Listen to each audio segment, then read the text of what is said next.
जीवनावर आयुष्याशी अजून माझा करार बाकी आहे. आयुष्याशी अजून माझा करार बाकी आहे. मावळताना लखलखण्याचा विचार बाकी आहे. आयुष्याची सकाळ माझ्या खरेच सुंदर गेली. संध्येची माझा फिकीर नाही. दुपार बाकी आहे. आयुष्याशी अजून माझा करार बाकी आहे. मावळताना लखलखण्याचा विचार बाकी आहे. आधाराने कसे बसेल तर जगावयाचे नाही. जगण्यासाठी मनात ऊर्जा चिकार बाकी आहे. आयुष्याशी अजून माझा करार बाकी आहे. मावळताना लखलखण्याचा विचार बाकी आहे. स्वार्थासाठी उगाच खोटा सलाम केला नाही.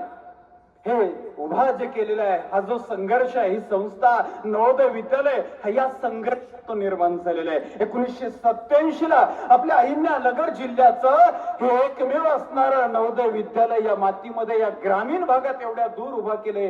त्याच्या संघर्ष गाथेचे हे खऱ्या अर्थाने साक्षी पुरुष म्हणून अण्णा आहेत. आणि म्हणून त्यांच्यासाठीच्या या दोन पक्तीमध्ये शेवटी मी तुम्हाला सांगेल की स्वार्थासाठी उगाच खोटा सलाम केला नाही.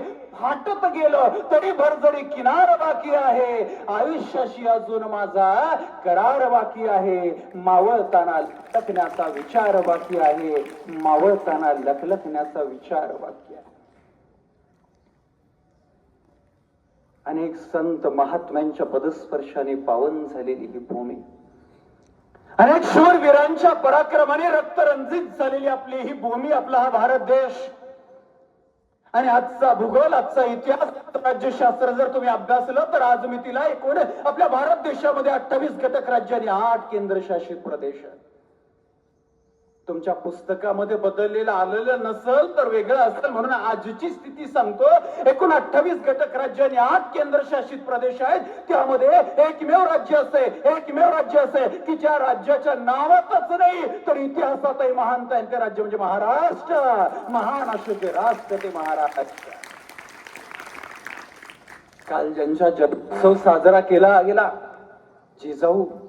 जिजाऊंच्या संस्कारांचा, शिवांच्या विचारांचा आणि शंभू राजांच्या पराक्रमाचा साक्षीदार म्हणजे माझा महाराष्ट्र. शाहू महाराजांच्या पुरोगामी लढ्याचा, डॉक्टर बाबासाहेब आंबेडकर यांच्या लेखणीचा, अण्णाभाऊ साठे यांच्या लोककलेचा आणि महात्मा फुल्यांच्या क्रांतीचा वारसदार म्हणजे माझा महाराष्ट्र. समतेचा प्रसार, अखंड भारताचा आधार आणि ज्वलंत इतिहासाचा साक्षीदार म्हणजे माझा महाराष्ट्र. दीन दलित दुबळ्यांचा, कष्टकरी शेतकऱ्यांचा, 107 हुतात्म्यांच्या बलिदानाचा आणि दिल्लीच्या तख्ताला एक घाम फोडणाऱ्या जिगरबाज मावळ्यांचा माझा महाराष्ट्र आहे. आणि केवढं आपलं भाग्य, केवढं आपलं भाग्य की या महाराष्ट्राच्या मातीमध्ये, या महाराष्ट्राचे सुपुत्र म्हणून आपण जन्माला आलो आहोत. या महाराष्ट्राच्या सुकन्या म्हणून आपण जन्माला आलो आहोत. स्वातंत्र्यात आणि आनंदाने जीवन जगत आहोत. आणि म्हणून तुम्हाला सांगतो, या महाराष्ट्रातल्या प्रत्येक सुपुत्राचं, या महाराष्ट्रातल्या प्रत्येक सुकन्येचं कविवर्य कुसुमाग्रजांनी वर्णन केलंय. की आपली ओळख विसरायची नाही. मित्रांनो, लक्षात राहू द्या. विद्यार्थी मित्रांनो, एखाद्या परीक्षेमध्ये कमी मार्क्स मिळाले, एखाद्या परीक्षेमध्ये अपयश आला, एखादी संकट आले, एखादी अडचण आली, एखादं दुःख आपल्या आयुष्यामध्ये आलं तर कमजोर व्हायचं नाही, डगमगायचं नाही, घाबरायचं नाही. आत्महत्येचा तर विचार आयुष्यात कधीच येऊ द्यायचा नाही. कारण आपण या महाराष्ट्राच्या ज्या मातीमधून जन्मात आलो आहोत, ती माती त्यागानं, बलिदानानं, समर्पणानं, किंबहुना अनेकांच्या रक्तानं स्वतंत्र झालेली आहे. आणि अशा रक्तानं भिजलेल्या सुपीक मातीमध्ये, ज्वलंत इतिहासाच्या मातीमध्ये आपण जन्माला आलो आहोत. म्हणून आपलं वर्णन काय केले कविवर्यानं? समरभूमीचे सनदी मालक, शतयुद्धाचे मानकरी. समरभूमीचे सनदी मालक, शतयुद्धाचे मानकरी. रणफंदीची जात आमुची, कोण आम्हा भयभीत करी, कोण आम्हा भयभीत करी. अरे घोर पडीला दोर लावणी पहाड दुर्गत चढलेले, तुटून पडता मस्तक खाली धुंद धडाने लढलेले, खंदकातल्या अंगाऱ्यावर हासत खेळत पडलेले, बापास कलिकाळामुचा कीर्त गाजली दिगंतरी. रणफंदीची जात आमची, कोण आम्हा भयभीत करी, कोण आम्हा भयभीत करी. ही ओळख आहे आपली. इथं बसलेल्या, इथं उपस्थित असणाऱ्या प्रत्येक पुरुषाची, प्रत्येक स्त्रीची, प्रत्येक विद्यार्थ्याची, प्रत्येक विद्यार्थिनीची. आणि आज किती सुंदरसा कार्यक्रम, आपल्या सुंदरशा विद्यालयामध्ये, सुंदरशा महाविद्यालयामध्ये, सुंदरशा नियोजनाच्या अंतर्गत हा सुरू आहे तुमचं जीवन सुंदर करण्यासाठी, तुमचं आयुष्य छान बनवण्यासाठी. आणि म्हणून तुम्हाला सांगतो, आयुष्य छान बनवत असताना, आयुष्य सुंदर बनवत असताना एखादा टोला, एखादा प्रयत्न आपला अपयशी ठरला, फेल गेला, म्हणजे संपूर्ण आयुष्य आपलं अपयशी ठरलं असं अजिबात नाही. आयुष्याची जी लढाई आहे त्यातली एखादी लढाई हरलो, आयुष्याचं युद्ध हरलं असं नाही. मग एक डाव हरला तरी त्यात काही एवढं, एक डाव हरला तरी त्यात काही एवढं, कोणीतरी जिंकलं ना हे नशे का थोडं, संधी मिळत नाही लगेच हिरमसू नकोस. आयुष्य खूप सुंदर आहे, फक्त तू खचू नकोस, फक्त तू खचू नकोस. ऊट आणि उघड डोळे पहा जरा जगाकडे. विद्यार्थ्यांना ऊट आणि उघड डोळे पहा जरा जगाकडे. प्रत्येकाच्या आयुष्यात काहीतरी असतेच थोडी. नाही नाही म्हणून उगाच कुडत बसू नकोस, नाही नाही म्हणून उगाच कुडत बसू नकोस. आयुष्य फार सुंदर आहे, फक्त तू खचू नकोस, फक्त तू खचू नकोस. आणि आज निमित्त तुमच्या समोर संवाद साधत असताना किती छान निमित्त आहे. इयत्ता 10वी आणि 12वीच्या विद्यार्थ्यांचा निरोप समारंभ. जेव्हा या निरोप समारंभाच्या कार्यक्रमाला मुलांना मी बसलो, खर तर आदरणीय अण्णा, व्यासपीठावरच्या सर्व मान्यवरांना आठवणी स्मरणात ठेवून, त्यांची परवानगी घेऊन अण्णा मी एक गोष्ट खरोखर अगदी दिलगिरीनं, दुःखानं व्यक्त करतो की गेल्या 2 वर्षात मी निरोप समारंभाच्या कार्यक्रमाला जायचं बंद केलं होतं. त्याचं कारण असं होतं की बऱ्याचशा शाळांमध्ये 10वी 12वीच्या मुलांनी बाकीच्या अशा पद्धतीचे कार्यक्रम सोडून दिले आणि डीजे आणला होता. आज मला आनंद वाटला, गायकवाड साहेब तुम्हाला पेपरला बातमी देत असताना या कार्यक्रमाची जर बातमी दिली तर डीजे लावला हे छापायची गरज पडणार नाही, इतकी दुर्दैवाची. म्हणून आणि अण्णांनी पहिल्या भाषणाच्या पहिल्याच वाक्यामध्ये एक अतिशय मोलाचा शब्द वापरला, जो तुमच्या जीवनाच्या यशाचं रहस्य आहे. पहा, कुणाच्याही जीवनाच्या यशाचं रहस्य आहे. आणि आज मला या प्रांगणामध्ये आल्यानंतर त्याची अनुभूती आली, काय स्वयंशिस्त. स्वयंशिस्त म्हणून एकदा तुम्ही तुमच्या स्वतःसाठी कडाडून टाळ्या वाजवायच्या बघा, एकदा करा. खरोखर की इतके सगळे शिक्षक वृंद असताना शांत बसा, शांत बसा, बडबड करू नका असं तुम्हाला एकदाही सांगायची गरज वाटली नाही. खरोखर विद्यालयामध्ये होणारे संस्कार जे आहेत आणि तुम्हाला घडवणारे जे मार्गदर्शक आहेत, जे गुरुजन आहेत, ते सर्वजण अतिशय मनापासून काम करत आहेत. म्हणून एकदा विद्यालयासाठी आणि या सर्व शिक्षक वृंदांसाठी, व्यासपीठावरील मान्यवरांसाठी एकदा कडाडून टाळ्या झाल्या पाहिजे. खूप छान, खूप छान. 12वीच्या विद्यार्थ्यांसमोर एक पहिला प्रश्न आणि आज 2 प्रकारच्या भावना मनामध्ये निर्माण झाल्या असतील. काय तर काही जण 10वी नंतर हे विद्यालय, हे महाविद्यालय सोडून जाणार असतील. या शिक्षक वृंदांना, या विद्यार्थ्यांना सोडून वेगळ्या फॅकल्टीमध्ये वेगळ्या मार्गाने आयुष्याचा प्रवास करणार असतील, शिक्षणाचा पुढचा प्रवास वेगळ्या मार्गाने करणार असतील, तर त्यांना या सगळ्यांना सोडून जात असताना दुःख वाटत असेल. मनामध्ये दुसरी एक भावना असणार आहे. दुसरी भावना कोणती असणार आहे तर नव्या मार्गाने वरच्या टप्प्याचं शिक्षण मला घेता येणार आहे. ती संधी तुमच्या मनामध्ये, ती भावना तुमच्या मनामध्ये असणार आहे. म्हणून आयुष्याची एक बाजू या क्षणात आनंदाची आहे आणि या क्षणाला दुःखाची सुद्धा आहे, उत्साहाची, जिज्ञासाची, उत्कंठाची आहे. पण खऱ्या अर्थानं मी तुम्हाला सांगतो की निरोप समारंभ म्हणजे एखाद्या शाळेला, एखाद्या शिक्षकांना, एखाद्या मित्राला सोडून जाणं अजिबात नाही. मित्राला कधी कोण सोडून जातं का? मित्रांनो, जीवाचे जिवलग मित्र आणि त्या मित्राची महती सांगणारं वाक्य तुम्हाला या विद्यालयाचे, महाविद्यालयाचे आदरणीय प्राचार्य, आमचे परममित्र आदरणीय श्री खिलारी सरांनी आत्ताच सांगितलं. आणि अगदी म्हणून मित्राला सोडून जात नाही, अगदी तसं शाळा, महाविद्यालयाला कधी कोण सोडून जातं का? कल्पना करा, अर्जुनाच्या धनुष्यातून सुटलेल्या बाणानं सांगितलं की मी आता अर्जुनापासून आणि त्या धनुष्यापासून कायमचा निरोप घेतलाय, तर तो बाण अचूक निशाण्यावर लागू शकणार नाही. त्या धनुष्यानं त्याला दिलेली ताकद, त्या धनुष्यानं त्याला दिलेली दिशा, त्या धनुष्यानं त्याला दिलेलं वेग, तो त्याच्या अचूक निशाण्यासाठी कामाचा असतो. अगदी तसंच तुमच्या अंतःकरणामध्ये गेल्या वर्षापासून, 2 वर्षापासून, 10 वर्षापासून किंवा 12 वर्षापासून या विद्यालयानं, या विद्यालयातील सर्व गुरुजनांना जे संस्कार रुजवलेले आहेत त्या संस्काराच्या जोरावर तुम्हाला उद्याच्या स्पर्धेमध्ये लढायचंय आणि जिंकायचंय. त्यासाठी अंतःकरणात तुमच्या या विद्यालयानं लावलेलं निरोप म्हणजे निरोगी आणि रोपट लावलेलं आहे. त्याचं वटवृक्ष जर करायचं असेल तर कुठल्याही रोपट्याला आपल्या आईच्या आपल्या वडिलांच्या किंवा कुठल्याही वटवृक्षाच्या छायेखाली राहून जमत नसतं. तुम्हाला तसंच या रणरणत्या उन्हामध्ये जायचंय, स्पर्धेच्या युगामध्ये लढायचंय आणि जिंकायचंय. म्हणून आजचा हा निरोप समारंभ हा दुःखाचा नाहीये, तर या सर्व मान्यवरांच्या, या सर्व गुरुजनांच्या शुभेच्छांचा आणि आशीर्वादाचा हा निरोप समारंभ आहे. बघा, आता तुम्हाला सर्वांना 10वी 12वीच्या विद्यार्थ्यांना तर परीक्षेचं फार टेन्शन असतं, पण अलीकडं काय झालंय सर की पहिली पासूनच्या विद्यार्थ्याला टेन्शन इतकं की शासनाला निर्णय घ्यावा लागला की 8वी पर्यंत पोरच नापास करायचे. हे काय, आमच्या वयामध्ये आम्ही तीन वेळा मुक्काम करायचो. आता तसलं तुमच्या आयुष्यामध्ये तुम्हाला अनुभव काहीच नाही. पण इथं उपस्थित असणाऱ्या सर्व विद्यार्थ्यांना एक मंत्र सांगतो, एक जादूचं तंत्र सांगतो. बघा, 1 मिनिटामध्ये तर काही सेकंदामध्ये परीक्षेचं 100% टेन्शन. काय परीक्षेचं, कुठली परीक्षा असू द्या, स्कॉलरशिपची असू द्या, सीईटीची असू द्या, नीटची असू द्या, 10वीची असू द्या, 12वीची असू द्या, कुठलीही परीक्षा असू द्या, काही सेकंदात तुमच्या परीक्षेचं टेन्शन खलास करण्याचा मंत्र येतो. पण तुम्हाला म्हणून सांगतो, बाकीच्यांना कोणाला सांगायचं नाही. बाकीच्यांना सांगणार नाही ना तुम्ही, तुम्हाला म्हणून सांगतोय. काय, काळजीपूर्वक ऐका, कुणी सांगणार नाही हा मंत्र.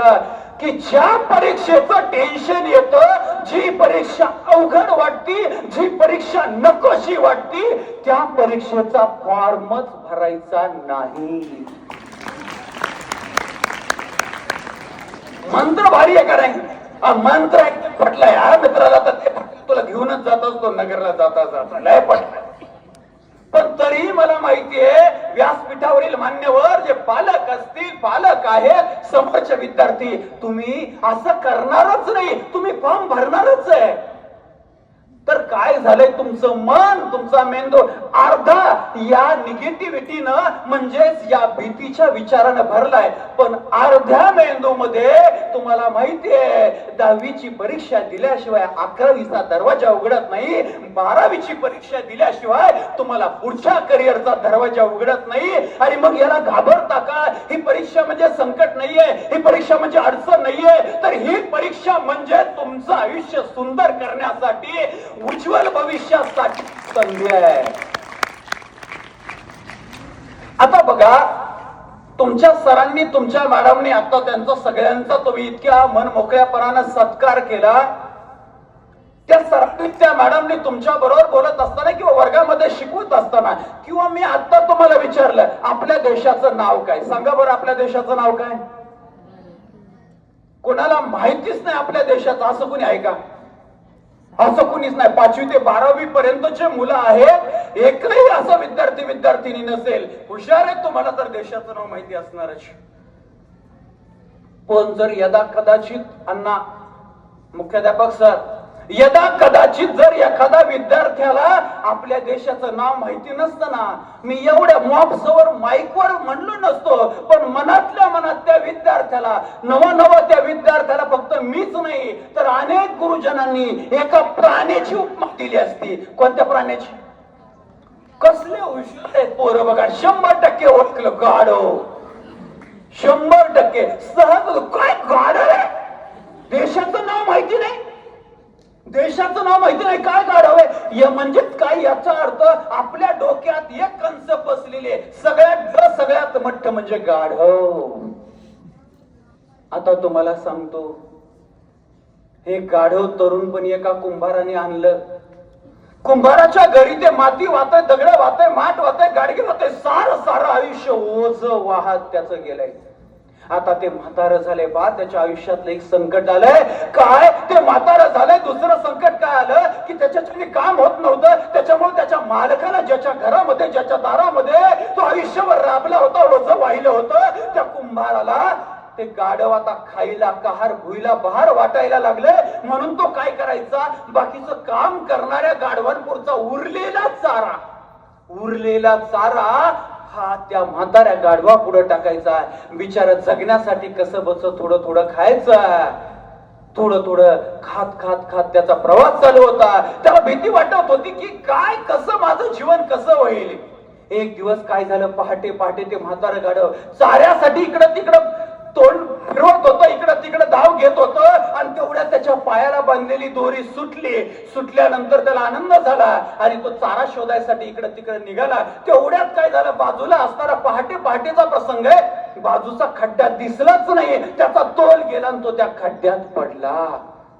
म्हातारं झालंय, काम होईना, मालक कंटाळलाय आणि आता खड्ड्यात पडलाय. 4-5 संकट या गाढवावरती आले. तेवढ्या थोड्या वेळानं कुंभार उठला. मालकानं पाहिलं म्हातारं गाढव दिसत नाहीये, तो कुठे गेला. इकडं तिकडं शोध घेत असताना त्यानं पाहिलं, रे खड्ड्यामध्ये गाढव पडले. आता मालकानं काय विचार करायला पाहिजे होता, या गाढवाला वरती काढूया. पण मालकानं तसा विचार केला नाही. माणूस फार स्वार्थी, फार छोट्या सोचचा प्राणी. या मालकानं विचार केला, या गाढवाला याच खड्ड्यात पुरून टाकू, खायला कार भुईला भार. हे सुद्धा संकट आपलं संपून जाईल, टेन्शनच राहणार नाही आणि परत या खड्ड्यामध्ये दुसरं कोणतंच गाढव पडणार नाही. हा सुद्धा प्रश्न सुटेल. म्हणून त्यांनी घरच्यांना बोलावलं. घरातले सगळे सदस्य आले. कोणी खोरे टिकाव सगळे अवजार घेतले आणि वरून माती टाकायला सुरुवात केली. माती जशी वरून पडायला लागली, काही माती खाली पडत होती, काही माती गाढवाच्या पाठीवर पडत होती. गाढवाच्या पाठीवर पडलेली माती जी आहे ती माती गाढव झटकायचं, माती खाली पडायची. माती जशी खाली पडली, मातीचा थर तयार होत होता, वरून माती पडत होती. काही माती गाढवाच्या पाठीवर पडत होती, गाढव ती झटकत होतं. झटकले की माती खाली पडायची, मातीचा थर तयार व्हायचा. थराव एक वेळ असाला खड्डा सपाट झाला आणि ते गाढव टुनखन उड्या मारून त्या खड्ड्याच्या बाहेर आलं. आणि ते सर्वात ढ असणारा, मूर्ख असणारं गाढव एवढ्या समस्यांना, संकटांना सामोरं जाऊ शकत असेल तर या पृथ्वी तलावरचा सर्वात बुद्धिमान प्राणी म्हणजे मानव आहे. आपण कुठल्याही अडचणीला, संकटाला घाबरायचं नाही. म्हणून तर सांगितलं जातं, संकट में भाग जाना आसान होता है. संकट में भाग जाना आसान होता है, हर पहलू जिंदगी का इम्तिहान होता है. डरने वालों को कुछ मिलता नहीं जिंदगी में, लेकिन लड़ने वालों के कदमों में सारा जहान होता है, सारा जहान होता है. परीक्षेबद्दल तुम्हाला अजून एक गोष्ट अवश्य सांगायची. तुम्ही सगळे विद्यार्थी दशेमध्ये आहात. मी गेल्या 18 वर्षापासून करिअर क्षेत्रामध्ये रिसर्च करत आहोत. फिलॉसॉफी, सायकोलॉजी पासून, एज्युकेशन पासून जगभरातल्या हजारो संशोधकांचं संशोधन अभ्यासले आणि त्यावर आधारित माझं क्रमांक 13 नंबरचं मी पुस्तक लिहिलंय. ते या वर्षी प्रकाशित करायचंय आणि त्या पुस्तकाचं नाव आहे करिअर मंत्रा. करिअर मंत्रा. तुम्ही जर शेळके मास्टरमाइंड अकॅडमी नावाचं युट्यूब चॅनलला जर सर्च केलं तर तुम्हाला रोजच्या अपडेट, 12वी नंतर काय, पुढे या सगळ्या अपडेट तुम्हाला तिथं मिळत राहतील. आणि तुम्ही कुठल्याही वर्गामध्ये जा, 5वीला असू द्या, 10वीला असू द्या, 12वीला कुठल्याही वर्गामध्ये असू द्या, तुम्हाला मी शिकण्याचा एक प्रयोग सांगतो. काही लोक म्हणे की स्वामी विवेकानंदांना देव प्रसन्न होते, त्याच्यामुळे त्यांनी एकदा वाचलं की लक्षात राहायचं. आमचे 10वी 12वीचे पोरं रातून दिवस तोंडावर पुढू अभ्यास करीत आहेत, अभ्यास करीत आहेत, परंतु लक्षातच नाही राहत. बरेच विद्यार्थ्यांचं एक सातत्यानं तक्रार असते, सर लक्षातच राहत नाही. तर मी तुम्हाला याचाही मंत्र सांगतो. तुम्हाला सगळ्यांना मराठी ऐकायला येते ना? पाठीमागं बालकातले, कोपऱ्यातले ऐकायला येते ना? वा वा, आनंद आहे बघा. तर आता काय करायचं, मी सांगतोय तशी कृती करायची. 5वीचा विद्यार्थी विद्यार्थिनी असू द्या, 12वीचा असू द्या, तुम्ही मेडिकलला कुठल्याही क्षेत्रामध्ये जाऊ द्या, हा मंत्र जपा. स्वामी विवेकानंदांप्रमाणे तुम्ही एक पाठीवर. काय मंत्र? एकदम सोपं आहे. काय, एक जादूचा प्रयोग करायचा आहे बघा. ताटकणा घेऊन बसा बरं. एकदा संपला, आपण समारोपाकडे चाललेलो आहे. आता ताटकणा घेऊन बसले एकदा. आता काय करायचं, मी सांगतोय तशी कृती करायची. सर्वांनी आपले दोन्ही हात वरती करायचे. सर्वांनी आपले दोन्ही. आता एखादा अण्णा जर एखादा लाजला हात वर नाही केला आणि त्याचं लग्न नाही झालं, मी जबाबदार नाही. हा आपण जबाबदार नाही. आणि आता परीक्षेला नापास झाला तर म्हणायचं नाही की शेळके सर आले होते आणि ते काहीतरी करून गेले मी नापास झालो. हा, त्याचा काही संबंध नाही. लक्षात राहू द्या. आता काय करायचं हे बघा, काय कायचे हात लगेच दुखायला लागले बघा. इथं अण्णा बघा 90व्या वर्षामध्ये काय कणखर आवाज आणि काय त्यांचा तडफदार व्यक्तिमत्व आहे. हातवार करा, कसे लग्न व्हायचे रे तुमचे? त्याला इथं तुमच्या समोर असा विद्यार्थी बसलाय जो 21 दिवस ICU मध्ये होता, परंतु त्यानं त्याचं गोल, त्याचं ध्येय सोडलेलं नाहीये आणि मध्ये जीव झाला. आता अरे अरे अरे अरे अरे अरे अरे आठवण एकदम ताट. आता हळूहळू हळूहळू याच्या त्याच्याकडे बघायचं नाही, याच्या त्याच्याकडे बघायचं नाही, तर हळूहळू हळूहळू हात खाली आणायचे आणि सर्वांनी स्वतःच्या आपल्या हनवटीवरती हात ठेवायचे. सर्वांनी आपल्या हनवटीवरती हात ठेवायचे. सर्वांनी आपल्या हनवटीवरती. अण्णा, प्राचार्य सर, सर्व शिक्षक वृंद, या बिलंदर माकडांनी सगळ्यांनी गालावर हात ठेवले. हे एक इथं ठेवतंय, हे एक इथं ठेवतंय. आता हात खाली करा, मी हनवटीवरती ठेवा असं सांगितलं होतं अण्णा. या सगळ्या माकडांनी गालावर ठेवले. मी तुम्हाला म्हणलं होतं का माझ्याकडे बघून कृती करा? मी तुम्हाला पहिल्यांदा जाणीव करून दिली होती की तुम्हाला मराठी समजते. तुम्ही हो. त्याच्यानंतर मी 3 वेळा सूचना दिली की म्हणजे हो, सूचनेचं पालन करू. आणि मग हात खाली आणताना माझ्याकडे बघत राहिले गालावर. अरे मी कशी बी कृती करू? मी तुम्हाला सांगितलं होतं, सांगतोय तशी कृती करा, सांगतोय तशी कृती करा. तुम्ही ते ऐकलं नाही. तुम्ही माझ्याकडे बघत राहिले आणि गालावर हात ठेवले. यानं तर अर्ध ऐकलं, अर्ध एक इथून एक सुतोय. काय करावं मिळत लागना त्याला. साधा आहे का? आपण वर्गामध्ये शिकत असतानाही आपला प्रॉब्लेम असा होतो की इथं वर्ग भरलाय, वर्ग भरलाय, सर मॅडम पोट तिडकीने तुम्हाला शिकवताय, पण आम्ही बघतोय बाहेर, बाहेर. हा, बघतोय लाडूकडे आणि जिलेबीचा भाव मागत आहे. असं नाही चालत. आपण डोळ्याने 83% ज्ञान ग्रहण करत असतो. किती? डोळ्यानं 83% ज्ञान ग्रहण करत असतो, कानाने फक्त 11. आणि यांचा मिलाप झाला ना 83 अधिक 11 94%. म्हणून लक्षात राहू द्या, कुणाचाही लेक्चर असू द्या, कोणत्याही सरांचं, कोणत्याही मॅडमचं, कोणत्याही विषयाचं, कोणत्याही लेवलचं असू द्या, जर तुम्हाला स्वामी विवेकानंदांप्रमाणे एकदा पाहिलं, एकदा वाचलं, एकदा ऐकलं, तर 100% तुम्हाला जर लक्षात ठेवायचं असेल तर हा मंत्र अंतःकरणात रुजवा. काय 1 तास कमी अभ्यास करा, परंतु अभ्यास करायला लागलं की फोकस, एकाग्रता, फोकस, एकाग्रतेने अभ्यास करा. 10वीच्या विद्यार्थ्यांनो, 12वीच्या विद्यार्थ्यांनो, आता तुमचा हा जो पिरियड आहे लास्टचा, रिव्हिजनचा पिरियड आहे. हे रिव्हिजन देत असताना बघा, मोबाईल एक तर तुमच्याकडे, तुमच्या भविष्य जर उज्ज्वल व्हायचं असेल तर आईवडिलांनी तुमच्याकडे मोबाईल देऊच नाही. आणि जर आला असेल आता तर तुम्ही कामापुरता वापरावा आणि आपल्या अभ्यासावर, आपल्या ध्येयावर फोकस करावा का. त्याच्याशिवाय या गोष्टी तुम्हाला शक्य होणार नाही. समारोप करत असताना जाता जाता एक गोष्ट सांगतो, निरोप समारंभच नाही तर आयुष्यामधल्या कुठल्याही प्रवासामध्ये, आयुष्यामध्ये कुठल्याही टप्प्यामध्ये कविवर्य हरिवंशराय बच्चन यांच्या ओळी लक्षात राहू द्या. कविवर्य हरिवंशराय बच्चन हे प्रेरणादायी काव्य लिहिण्यामध्ये भारतामध्ये अग्रगण्य आहेत. आणि त्यांनी आपल्या विद्यार्थ्यांसाठी काय सांगितलंय नीट लक्षात घ्या. काय? हे आयुष्य जे आहे, हा आयुष्याचा प्रवास आहे. तो विद्यार्थी दशेतला असू द्या, शिक्षक दशेतला असू द्या, कुठल्याही स्तरावरचा असू द्या, तो अग्निपथ आहे. काय आहे? अग्निपथ आहे. मग त्यांनी काय सांगितलंय? वृक्ष हो भले खडे हो, घने हो बडे, एक पत्र छाव भी मांग मत, मांग मत, मांग मत, क्योंकि ये जीवन है अग्निपथ, अग्निपथ, अग्निपथ.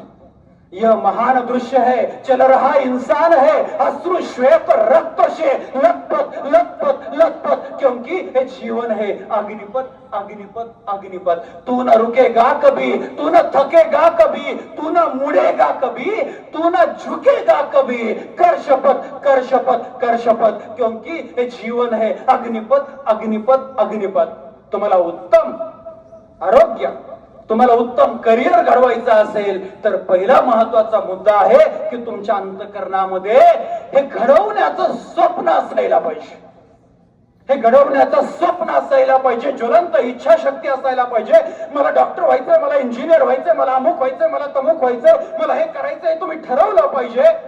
वयाच्या 10व्या वर्षी 1630 रोजी जन्म झाला आणि वयाच्या 10व्या वर्षी 1640 रोजी स्वतःचं गोल स्टेटमेंट लिहून घेणारा एक महाराष्ट्रातला सुपुत्र, त्यांचं गोल स्टेटमेंट राजमुद्रेच्या रूपाने त्यांनी लिहून घेतलंय आपल्या वडिलांकडून संस्कृत भाषेमध्ये. आणि ते गोल स्टेटमेंट म्हणजे राजमुद्रा कोणती? प्रतिपचंद्र लेखे व वर्दिश विष्णुवंदिता शहा सुर शिवशयच्या मुद्रा भद्राय राजते. अरे एक लोक कल्याणकारी नव राष्ट्र उभा करण्याचं स्वप्न या महाराष्ट्राच्या मातीत जन्मलेला, पारतंत्र्यात जन्मलेला वयाचा 10 वर्षाचा मुलगा अशा प्रकारचं ध्येय ठरवू शकतो.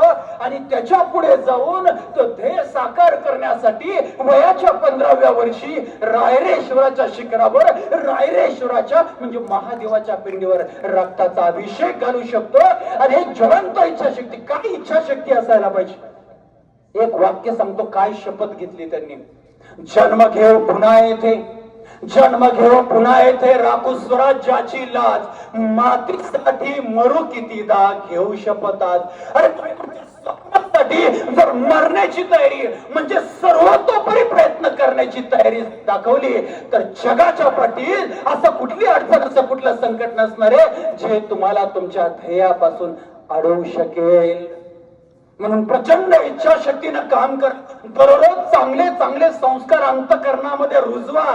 आणि त्या रुजवत असताना एक गोष्ट तुम्हाला सांगतो युवक मित्रांनो, युवक कोणाला 12वीच्या मुलांचं 18 वर्ष कंप्लीट झालं होईल किंवा पूर्ण होऊन गेला, तुम्ही युवा अवस्थेमध्ये पण युवक कुणाला बी नाही म्हणायचा. स्वामी विवेकानंदांनी सांगितलं, मला फक्त 100 युवक द्या, मी जग बदलून दाखवतो. ते युवक कोण? चेहऱ्यावर तेज आहे, देहामध्ये शक्ती आहे, मनामध्ये विश्वास आहे, बुद्धीमध्ये विवेक आहे, हृदयामध्ये कारुण्य आहे आणि मातृभूमीवर प्रेम आहे, इंद्रियावर संयम आहे, मन ज्याच्या स्थिर आहे, आत्मविश्वास दृढ आहे, इच्छाशक्ती प्रगल्भ आहे, धाडस आहे, बळ आहे, सिंहासारखा निर्भय, ध्येय ज्याच्या उच्च आहे, सत्य ज्याचा ईश्वर आहे, व्यसनापासून मुक्त आहे, जीवनामध्ये शिस्त आहे, प्रेम ज्याचा सुर आहे, मानवता हेच गुण आहे, पालकांवर श्रद्धा आहे, गुरुजनांचा आदर आहे, तीन दुबळ्यांचा मित्र आहे, सेवेसाठी तत्पर आहे, जीवनामध्ये नीती आहे, चारित्र्य ज्याचे शुद्ध आहे, तोच आदर्श युवक आहे, तोच आदर्श युवक आहे. आणि असा आदर्श युवक तुम्हाला बनायचंय. फक्त तुमचं स्वतःचं करिअर नाही तर तुमच्या कुटुंबाचं, तुमच्या समाजाचं, गावाचं, या विद्यालयाचं, या सर्व गुरुजनांचं आणि आपल्या भारत मातेचं, आपल्या राष्ट्राचं नाव रोशन करायचं. यासाठी तुम्हाला उत्तम प्रकारे शिकायचंय, उत्तम पद्धतीत करिअर घडायचंय. आणि या 10वी 12वीच्या दोन्हीच्या परीक्षा या तुम्हाला तुमच्या उत्तम करिअरसाठी, छानच्या करिअरसाठी संधी आहे. ही संधी उपलब्ध करून देण्याचे काम या विद्यालयानं केलं. आणि हे विद्यालय सातत्यानं तुमच्यासाठी धडपडत आहे. म्हणून तर या कार्यक्रमाच्या निमित्तानं तुम्हाला मार्गदर्शन करण्यासाठी, तुम्हाला शुभेच्छा देण्यासाठी आपल्या गुरुजन वर्गाने इतकी सुंदरशी तयारी केली. बघा, गेल्या 18 वर्षापासून खरं तर मी शिक्षक भरती याच संकल्पनेमध्ये काम करत आहे. खरोखर शिक्षकाने ठरवलं तर जगाच्या पाठीवर आजपर्यंत इतिहास आहे. प्रत्येक देशातली क्रांती शिक्षकांपासून झालेली आहे. आज हे विद्यालय, नवोदय विद्यालय, ही क्रांती सुद्धा आदरणीय सीतारामजी खिलारी नावाच्या एका शिक्षकानंच केलेली आहे. डॉक्टर बाबासाहेब आंबेडकर, राजमाता जिजाऊ, सावित्रीबाई फुले, अण्णाभाऊ साठे अशा अनेक नावं घेता येतील की शिक्षक बनून त्यांनी सामाजिक क्रांती घडवून आणली. आणि तुमच्या आयुष्यामध्येही एक उत्तम क्रांती व्हावी यासाठी धडपडत असणारे हे गुरुजन, हे विद्यालय आणि तुम्हाला मार्गदर्शन करण्यासाठी, तुम्हाला शुभेच्छा देण्यासाठी, तुम्हाला आशीर्वाद देण्यासाठी व्यासपीठावर आलेले सर्व मान्यवर. मग त्यामध्ये आदरणीय अण्णा आहेत, ज्यांचं जीवन नुसतं पाहिलं तरी प्रेरणा मिळते, प्रोत्साहन मिळतं. त्याचबरोबर भोलवे सर आता तुम्हाला शुभेच्छा देऊन गेले, ज्यांनी किती वाईट परिस्थितीमधून पुन्हा यशाच्या दिशेनं, पुन्हा सकारात्मक जीवनाच्या दिशेनं आपल्या मुलाला, आपल्या कुटुंबाला घेऊन गेले आणि तुमच्या समोर एक आदर्श निर्माण केला. खरं तर वेळ कमी आहे, परंतु तरी तुमच्या धड्यातलं नुसतं एका वाक्यातलं उदाहरण सांगतो की 2011 साली रेल्वेच्या अपघातामध्ये एका मुलीचा अपघात झालेला आहे, पाय एक निघून गेलेला आहे, दुसऱ्या पायामध्ये रॉड बसवलेला आहे, पाठीच्या कण्यामध्ये रॉड बसवलेला आहे. आणि अशा अवस्थेमध्ये की जी मुलगी अपंग झालेली आहे, दिव्यांग झालेली आहे, जिला नीट उभा राहता येत नाही, अशा मुलींना 2013-21 मे रोजी जगातलं सर्वोच्च शिखर 8,848 मीटर ज्याची उंची आहे ते माउंट एव्हरेस्ट सर केले. काय प्रेरणा याच्यापेक्षा असावी. 4 वर्ष वयाची असताना विल्मा रुडॉल्फ नावाच्या एका मुलीला त्यांच्या डॉक्टरांनी सांगितलं हिच्या दोन्ही पायाला पोलिओ झालेला आहे, हे आता उभा राहू शकणार नाही, चालायचा धावायचा विशेष नाही. मात्र त्याच विल्मा रुडॉल्फ नावाच्या मुलीनं 1960 साली, पाठीमागच्या 1956 साली गोल्ड मेडल विश्व विक्रमानं जिंकलेल्या जुटा हेनला पराभूत केलं. आणि 1960च्या ऑलिम्पिक खेळामध्ये रनिंगच्या 100 मीटर, 200 मीटर, 400 मीटर तीनही स्पर्धामध्ये नवं विश्व रेकॉर्ड निर्माण केलं आणि गोल्ड मेडल मिळवलं. अरे दोन्ही पायाला पोलिओ झालेली मुलगी जर ऑलिम्पिक स्पर्धा जर जिंकू शकत असेल तर तुम्ही आम्ही सर्वजण आई वडिलांचा, गुरुजनांचा, सर्व वडीलधाऱ्यांचा, विद्यालयाचा आशीर्वाद आहे, शुभेच्छा आहे, पाठबळ आहे, मार्गदर्शन आहे. आणि मग आपण का नाही करू शकत? 100% करू शकतो. आणि म्हणून जाता जाता तुम्हाला एक वाक्य सांगतो. काय? हा विश्वास अंतःकरणामध्ये, आयुष्याच्या प्रवासामध्ये कुठेही लक्षात ठेवायचा, कुठेही स्वतःच्या मनात सांगायचं. काय? मी प्रत्येक वादळ पेलीन, मला विश्वास आहे. मी प्रत्येक वादळ पेलीन, मला विश्वास आहे. पायाशी जमीन आणि पाठीशी आकाश आहे. पाय घट्ट जमिनीत रोड, मी त्या सह्याद्री सारखा ताट आहे. अरे जाऊन सांगा त्या वादळांना, या विद्यालयाचा वाघ या विद्यालयाच्या वाघिणीशी गाठ आहे, या विद्यालयाच्या विद्यार्थ्यांनीशी गाठ आहे. धन्यवाद. रामकृष्ण. जय शिवराय. जय शिवराय.